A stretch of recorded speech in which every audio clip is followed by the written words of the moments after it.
জানুয়ারি 2024 আমরা রাজগীর থেকে রওনা দিয়েছিলাম লখনৌয়ের উদ্দেশ্যে। যেহেতু জার্নিটা আমরা বাইকার করেছিলাম, তো রাত্রেই শুরু করেছিলাম জার্নি। সকালে ম্যাজিক ফুড জোনের অনেকগুলো আউটলেট কিন্তু রাস্তার পাশে দেখা যায়, তো সেখান থেকে অর্ডার করেছিলাম এই মশালা ডোসা, যার সাথে ছিল 2 টাইপের চাটনি আর অবশ্যই সাম্বার। খাবারের কোয়ালিটি অসাধারণ। ব্রেকফাস্ট শেষ করে আবার আমরা লখনৌয়ের উদ্দেশ্যে রওনা দিলাম। পৌঁছতে পৌঁছতে প্রায় দুপুর গড়িয়ে গেছিল।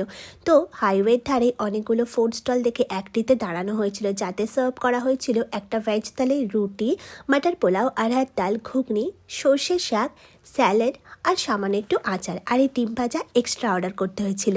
তবে খাবারের কোয়ালিটি সত্যিই ভালো। এরপরেই আমরা পৌঁছে গেলাম দ্য সিটি অফ নবাবে। আমাদের হোটেল ছিল মৌলিনগর। প্রথম দিনটা জার্নি করে আমরা এতটাই সবাই টায়ার্ড ছিলাম, মা বাবা আমি আর বোন মিলে চুটিয়ে কিন্তু বসে আড্ডা মারলাম।